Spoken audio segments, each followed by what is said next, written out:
What's up mga quiz, mga atis, welcome back sa akin channel. This is Quiz Alan.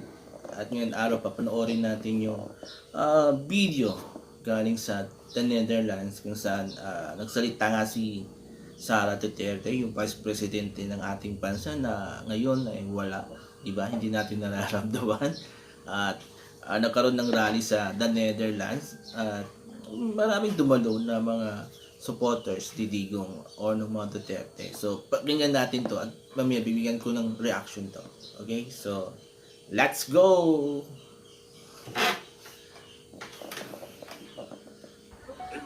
Araw-araw na nandun ako, sa mga araw na nandoon ako, isa yan sa paulit-ulit niyang sinasabi, kailan mo ako mapalabas dito dahil darating ang eleksyon, mag-mayor pa ako ng syudad ng Davao. Bring him home! Bring him home! Bring him home!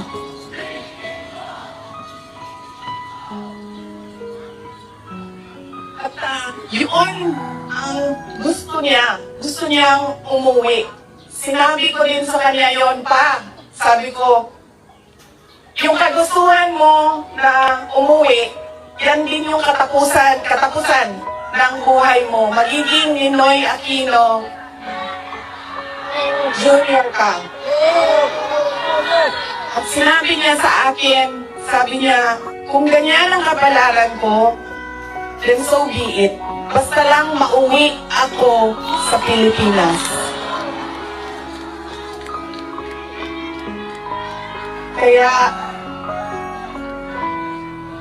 meron man akong worry para sa kanyang safety and security, pero lagi niyang inuulit-ulit talaga, ibalik niyo ako sa Pilipinas. Bring him home! Bring him home! Bring him home!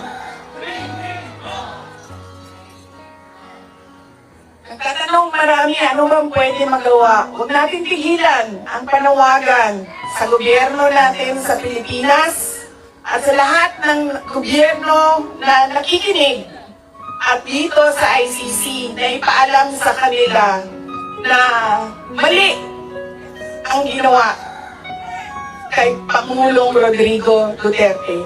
At paano ba itama yon? Ibalik nyo lang siya sa Pilipinas.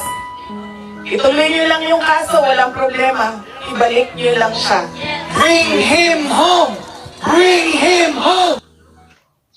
Okay, ito yung napanood natin yung video ni Sara sa naganap na rally sa the Netherlands. Okay. So, pag-usapan natin yung dalawang nabanggit niya dun sa rally niya. Una, sabi niya, okay lang na ituloy yung kaso basta ibalik lang si Digong sa Pilipinas. Unang-una, imposibleng maibalik si Digong sa Pilipinas because of the ongoing case. So, kailangan yung presence ni Digong to sa korte. Diba? Kasi, mahirapan siya kung babiyahe siya. Pilipinas, Netherlands, diba? So, imposible yun. So, hindi yan mangyayari. Second, hindi rin hahayaan ng ICC na ibalik si Digong pabalik sa Pilipinas for one reason. Baka tumakas siya. Baka maghanap siya ng ibang bansa na na kukuha siya ng asylum. Kasi we know na before siya inaresto, humingi siya ng asylum sa China. But unfortunately, hindi siya pinagbigyan ng China. Diba? So, ito ang second reason kung bakit hindi mangyayari yung gustong mangyari ni Sara na ibalik sa Pilipinas. Diba? So nasa custody na siya ng ICC and they won't allow it na babalikin pa siya, diba? Unless meron silang makitang probable cause na magsasabi na, oy, may problema sa pag-aresto sa kanya at kailangan niya siyang ibalik or whatsoever. Kung problema naman regarding the age and the health, diba? Sinabi naman doon sa pre-trial, diba, na Digong was okay, diba? Tinignan niya ng mga doktor sa ICC. So, yun. Second, to sa sinabi ni Sara na posibleng mangyari kay Digong yung nangyari kay Noynoy noong 1984 kung saan napatay nga sa airport si Ninoy. So, yun daw ang worry ni Sara about sa pagpapabalik sa kanyang tatay. Sabi niya, gustuhin man ng tatay niya pero ayaw niya because may worry siya na paslangin yung tatay niya sa airport. Unang-una, imposibleng mangyari yon for the reason na hindi yung gagawin ni Bongbong. Why? Because may history na yung family niya. May history na yung tatay ni Bongbong na si Ferdinand na na-involve nga to sa pagpatay kay Ninoy. And alam natin, during the campaign period, sinabi ni Bongbong na the main reason why he was running for presidential election because he wanted to clean the name of his family, especially of his dad, diba? So bagay niya gagawin uli yung ginawa ng tatay niya noong 1984 kay Noynoy, diba? So parang bali wala yung ginawa niyang pagtagbo niya, diba? Baling wala rin yung ginawa niyang paglilinis sa pangalan niya if ever gagawin niya pagpatay kay Digong, diba? If ever bumalik siya.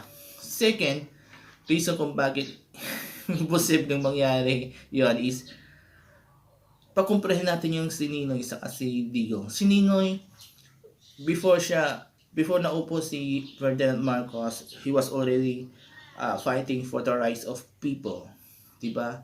Human rights, everything. Pinaglalaban siya. So, tumayo siya pa sa karapatan ng bawat Pilipino. And nung tumakbo si Ferdinand Marcos Sr.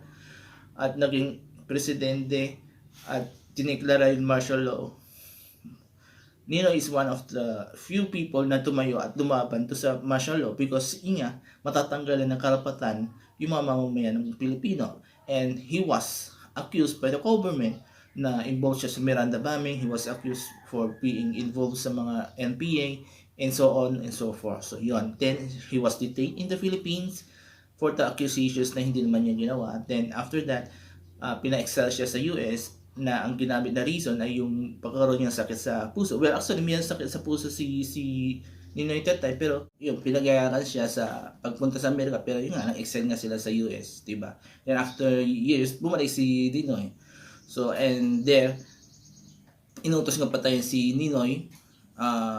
Well, there was no evidence directly pointing Ferdinand Marcos in killing Ninoy, pero yung right hand man niya si Fabian Ver was pointed as the mastermind of the killing, diba? So totally si Ninoy pinaglaban niya ang buhay ng bawat Pilipino nung time ng martial law. And if you will compare him to Digong, it's totally different kasi from the beginning Digong was known as a verdugo. Doon sa as mayor pa lamang siya, pinapatay niya maraming innocent na tao sa Davao City. Then when he ran and won the election and became the president, ituloy niya yung programa niya sa Davao City at yun nga, war on drugs at maraming innocent na napatay, so around 6,000 to 30,000, diba? So 70 years mga naglabas ng data about it, diba? So yun, so Digong was hindi niya sinunod ang due process ng mga biktima, hindi niya nirespeto mga human rights, diba? Yung mga napatay na tao. So from there talagang masasabi natin ibang-iba, malayong-malayo. So there's no reason to compare Digong and Noynoy. And lastly, sa pang reason kung bakit imposibleng mangyari na patayin si Digong because sino bang unang nagbanta kay Bongbong Marcos ng, 'di ba? It was Sara Duterte last year, 'di ba? Last year nung nabulgar yung mga baho niya sa DepEd, sa OBP niya, sa pondo ng OBP sa DepEd, 'di ba? Nagwala siya sa live, sa FB live, and sinabi ni Sara na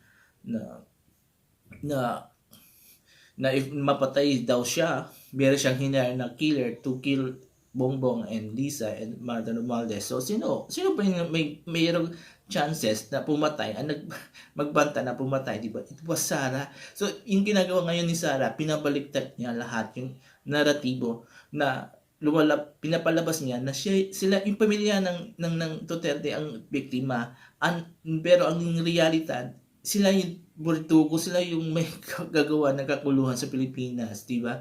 So from the time of Duterte's administration, magulo na.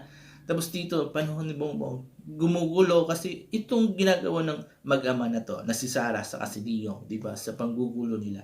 So, wala, there's no reason to compare, di ba? And there's no reason na mangyayari yung ipapatay siya. And alam naman natin si Sara, mahilig gumawa ng kwento. She has been doing stories na wala namang proof. Uh, in the past, di ba? She accused Liza, she accused Bongbong.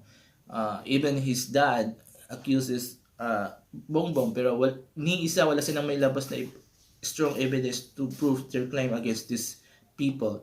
I'm not Bongbong supporters, pero again, wala rin maipakita to si Sara at Digong na mga ebidensya laban kay Bongbong. So again, this is totally a illusion, hallucination of Sara, and kinagagat naman ng mga supporters nila na mga alam natin na sobrang blinded, or sabihin na natin, di ba? Don't wanna use the word bobo or tanga, pero they are more blinded because they are fanatic of Digong, and yan. And yung ginagawa nilang rally sa Netherlands, it doesn't help sa situation ng tatay Diggs nila, di ba?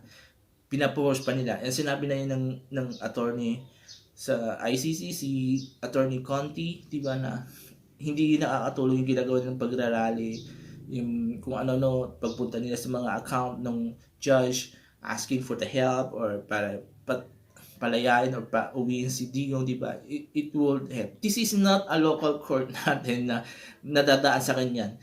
This is an international court, and galing sila sa iba't ibang bansa, and they were already,